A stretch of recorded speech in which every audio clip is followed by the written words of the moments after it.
السلام علیکم ورحمۃ اللہ وبرکاتہ۔ جیسا کہ آپ دیکھ رہے ہیں ہمارا یوٹیوب چینل الطیار دارالعلاج باگٹا والا، آپ کا میزبان حکیم محمد رفیق باگٹا والا سرگودا پنجاب پاکستان سے آپ سے مخاطب ہوں۔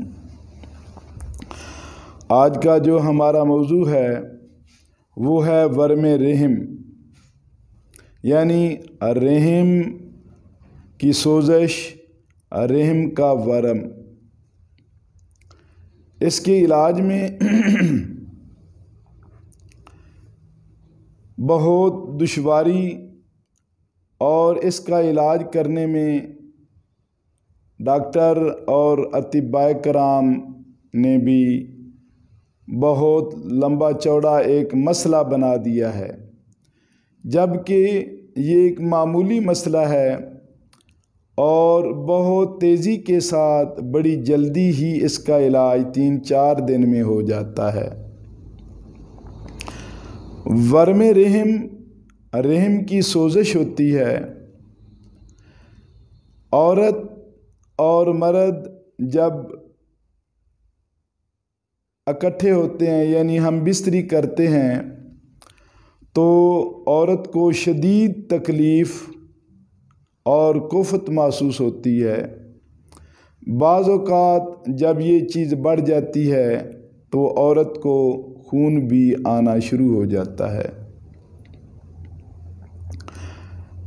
اس کی تشخیص یا اس کی پہچان یہ ہے کہ جس عورت کو ورم رحم ہو، رحم کی سوزش ہو، اس کا صرف پیٹ بڑا ہوتا ہے اور اس کا تمام باقی جسم بالکل صحیح اور نارمل ہوتا ہے۔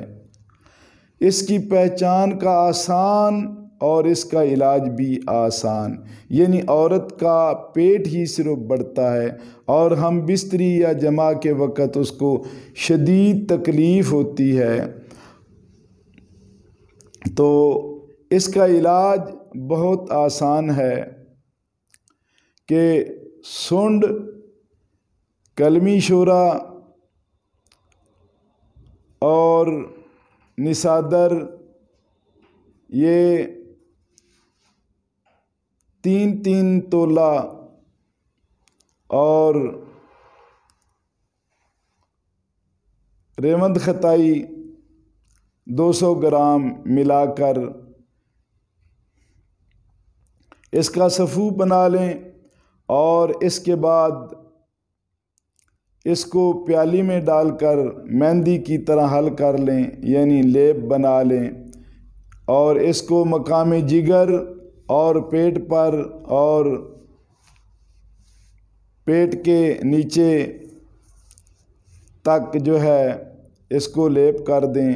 رات کو لیپ کریں، صبح اتار دیں، اور صبح کو لیپ کریں اور شام کو اتار دیں۔ یہ صرف 3-4 دن کا علاج ہے۔ جب رحم کی سوزش اور ورم ختم ہو جائے گی تو پیٹ جو ہے یہ اپنی جگہ پر آ جائے گا اور رحم بالکل ٹھیک ہو جائے گا۔ ہم بستری اور مجامت کے وقت تکلیف بھی نہیں ہوگی۔ اور اس کے علاوہ ایک ٹکور ہے، وہ بھی ٹھنڈی ٹکور جو ہے وہ بھی بہت تیزی کے ساتھ اور جلد از جلد رحم کی تکلیف اور درد کو نارمل کر سکتی ہے۔ اس میں گل کیسو، اجوائن خراسانی ہے، اور اسی طرح یہ چیزیں جو ہیں ابال لیں، اجوائن خراسانی، گل کیسو، اور اس کے علاوہ یہ چیزیں ابال کر